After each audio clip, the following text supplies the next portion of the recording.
Hello and welcome to another episode of Trust Check with me, Hajara Hosseini. On Trust Check, we bring you verdicts on viral claims made on and off social media that seem too good to be true. Amidst the current situation in Nigeria, fake news merchants still find time to spread misinformation as they always take advantage of trending issues, which is why you should always remember to verify the information you come across before you hit share.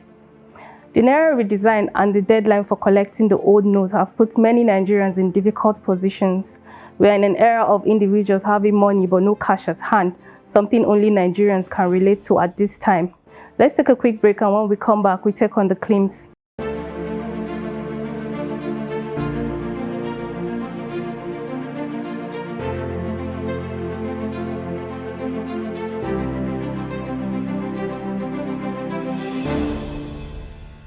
Welcome back. The first claim we take on is a post that has been trending on social media, especially Facebook, insinuating that President Muhammadu Buhari will utilize monies in customers' bank accounts to repay Nigeria's multilateral and local loans. The post, which is also circulating on WhatsApp, purportedly came from the Hausa service of the British Broadcasting Commission BBC Hausa verified handle on Facebook. The post, which was written in Hausa, translates to, "We will use monies in people's bank accounts to pay the debts Nigeria is owing." In a bid to verify the claim, TrustCheck tried to establish if the particular verified Facebook account was indeed that of the BBC Hausa service. The account was subjected to verification and discovered that it was a doctored post created using prankmenot.com. Prankmenot.com is a tool that fake news merchants use to create Facebook posts using any account or page they choose to manipulate. Subsequently, TrustCheck reached out to an official at the BBC Hausa service who dismissed the post, saying it did not emanate from the international media organization. Meanwhile, the Nigeria Deposit Insurance Corporation (NDIC) is charged with the responsibility of making sure that every deposit liability of every bank in Nigeria is insured and licensed. Sections 16 and 20 of the NDIC Act ensure the safety of deposit and soundness of insured financial institutions provided they operate in the country. Also, the corporation guarantees the payment of depositors in the banking sector. Therefore, it is not possible for the federal government to take insured customers' deposits from their bank accounts to pay loans. However, Nigeria's debt stock rose to 44.06 trillion naira in September 2022 from 42.84 trillion naira in June 2022.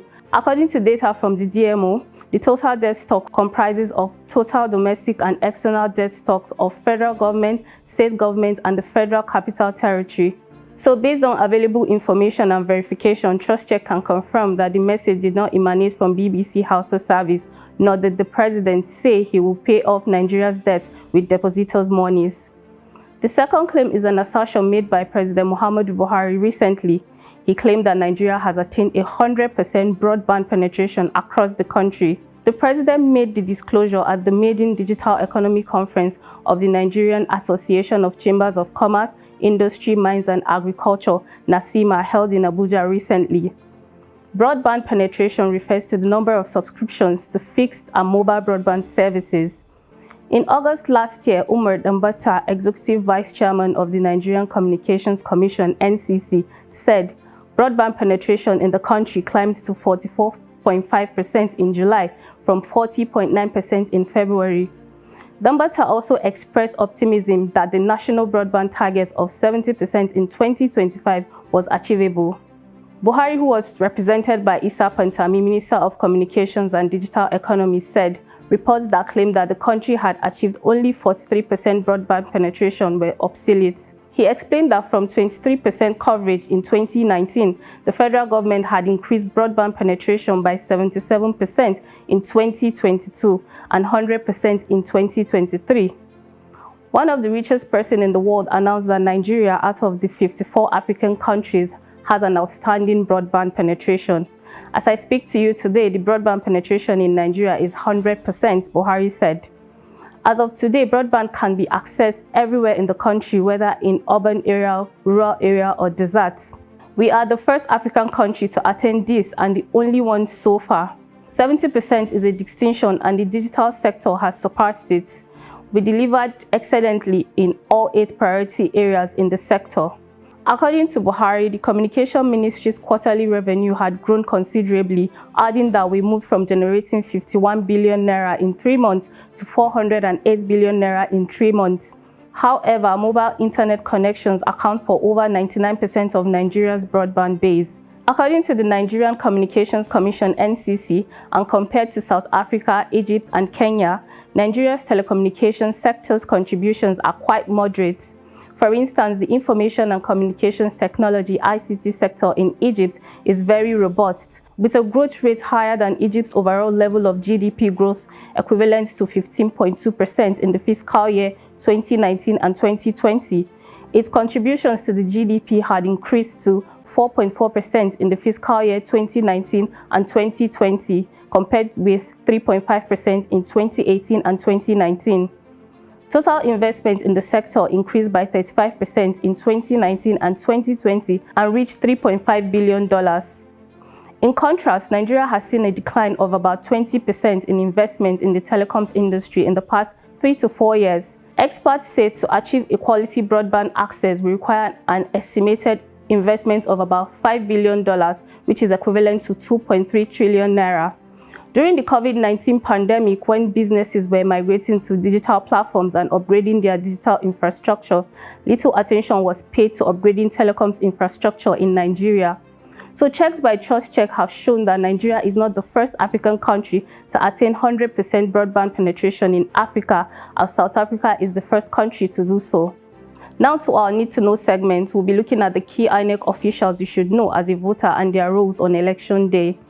With less than 20 days to the 2023 general elections, many people are first-time voters, while others may not know some of the INEC officials involved on election day or their roles. However, in this episode, TrustCheck has highlighted some key officials and their roles. Election officials are permanent or ad hoc staff of the Independent National Electoral Commission (INEC) who handle the conduct and supervision of elections. All election officials have their role and are expected to be helpful, polite, and professional toward eligible voters and observers. Let's take a look at the role of the resident electoral commissioners. The RECs are responsible for the conduct and supervision of elections in a state and federal capital territory. They take delivery of sensitive and non-sensitive material to all electoral officers. They are also responsible for recruiting and training election staff. The electoral officers are responsible for conducting and supervising elections in local government areas and area councils. They also receive election materials from the resident electoral commissioners and distribute them to the supervisory presiding officers, who in turn deliver them to the presiding officers. The supervisory presiding officer's duty is to supervise the conduct of the poll in a cluster of polling units and assist in training presiding officers, poll clerks, and poll assistants. They ensure all sensitive and non-sensitive materials are available at the assigned polling stations in the right quantity and at the right time. The supervisory presiding officers are expected to visit polling units under their supervision to attend to any problems facing a particular polling unit. They ensure that the results of the poll for the assigned polling units are delivered to the collation officer by the presiding officer. They also ensure that all election materials returned to him or her by the presiding officer are submitted to the electoral officer immediately after the elections. They liaise with the security agents to ensure that law and order are maintained within the polling station under his or her supervision. He or she should be accountable to the electoral officer in the discharge of his or her duties. Next are the collation officers, who are responsible for registering area and ward collation offices and collating results from polling units within a rural area and ward. Under this, we have local government area collation officer, who collates results from the various registration areas and ward for the area council, state assembly, and presidential elections. State constituency collation officers collate results from all the rural areas and local government areas within a state constituency for the state assembly election. Federal Constituency Collation Officer collates results from the LGA within a federal constituency, while Senatorial District Collation Officer collates results from all the LGAs within a senatorial district. State Collation Officers collate results from all LGAs within a state in the presidential and governorship election and is the returning officer for the election. Chief Electoral Commissioner, who is the chairman, INEC, collates results from all states within the federation in the presidential election and is the returning officer for the election. The returning officers are expected to collate and declare the score of candidates as well as declare the winner in an election in a constituency.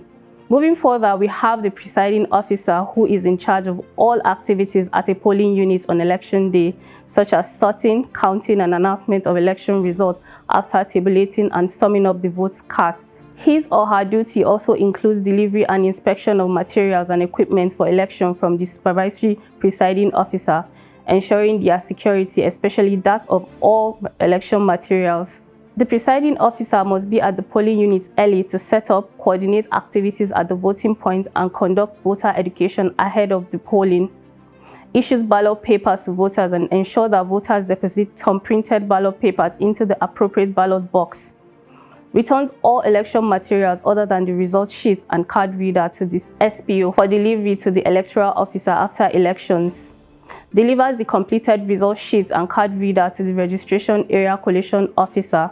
Also reports any security incidents to the security agents at the polling unit, and where necessary invites the police or security agents to maintain order, keep the peace or arrest any person committing an offense. Presiding officers document adverse incidents using incident reports form and inform the appropriate authority and persons. Other key officials are the technical support staff, who are permanent INEC or ad hoc staff deployed to provide support services at various levels. They include the registration area technical support staff, RATEX, who carries out refresher training for presiding officers at the registration area center.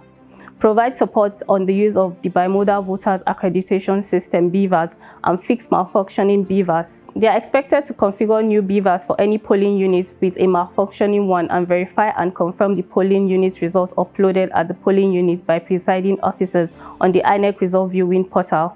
The local government area or area council technical support services assist the LGA and area council technical supervisor in providing support to the RATEX in the local government area or area council.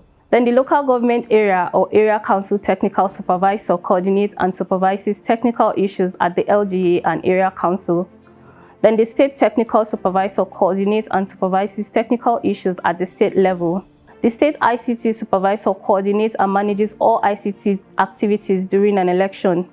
Also, there is a polling team consisting of a minimum of 4 officials: presiding officer, assistant presiding officer 1, responsible for verification and statistics and overseer; assistant presiding officer 2, register and check voters, issues ballot paper and inking; assistant presiding officer 3, controls the queue. Lastly, the monitors are permanent staff of INEC deployed by the planning and monitoring departments of the Commission to monitor the conduct of election at rural area, LGA and constituency levels. With election day coming to a close, it is important to know these officials and their roles to help you know whom to hold accountable if there's an issue in your polling unit. While we bring you weekly reports on false information circulating on and off social media, a simple way to stop the spread of fake news is to verify any information before sharing them.